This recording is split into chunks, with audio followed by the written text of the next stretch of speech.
দেশ এবং জাতির জন্য এই নির্বাচন অত্যন্ত গুরুত্বপূর্ণ।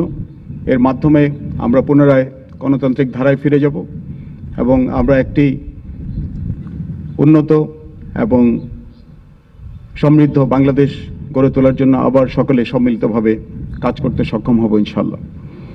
অতীতের যে কোনো নির্বাচনের তুলনায় এবছর আমাদের সশস্ত্র বাহিনীর মোতায়েনের সংখ্যা অনেক বেশি। শুধুমাত্র নৌবাহিনীর ক্ষেত্রে আমরা প্রায় 5,000 সদস্য মোতায়েন করেছি, যা পূর্বের যে কোনো নির্বাচনের তুলনায় প্রায় দ্বিগুণ।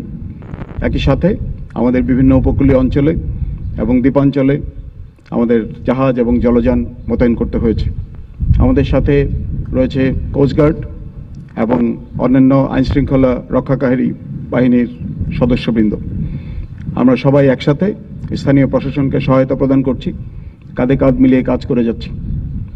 আমি চাই এই নির্বাচনে আপনার প্রতিটি সদস্য, অফিসার, নাবিক প্রত্যেকে আন্তরিকতার সাথে, নিরপেক্ষতার সাথে এবং নির্ভয়ে আপনাদের দায়িত্ব পালন করবেন। আমাদের সকলের একটাই উদ্দেশ্য, একটি সুন্দর এবং সুষ্ঠু নির্বাচন এর পরিবেশ তৈরি করে দেয়া।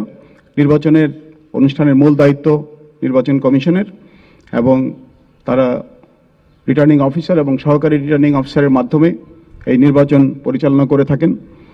নির্বাচনের যেই সরঞ্জামাদি, ব্যালট বক্স এবং ব্যালট পেপার থেকে শুরু করে সকল সরঞ্জামাদি নির্বাচন কেন্দ্রে পৌঁছানো এবং সেইখান থেকে পরবর্তীতে নিরাপদে স্থানান্তর পর্যন্ত আমাদের দায়িত্ব বহাল থাকবে এবং আমরা এটা নিশ্চিত করব যে নিরাপদে ভোট গণনা এবং ফলাফল ঘোষণা পর্যন্ত আমরা মোতায়েন থাকি এবং জনগণকে, ভোটারদেরকে এই মর্মে আশ্বস্ত করি যে তারা নিরাপদে নির্বিঘ্নে তাদের ভোটাধিকার প্রয়োগ করতে পারবে এবং ভোটাধিকার প্রয়োগের মাধ্যমে তারা তাদের পছন্দ মতো প্রার্থীকে বেছে নিতে পারবে।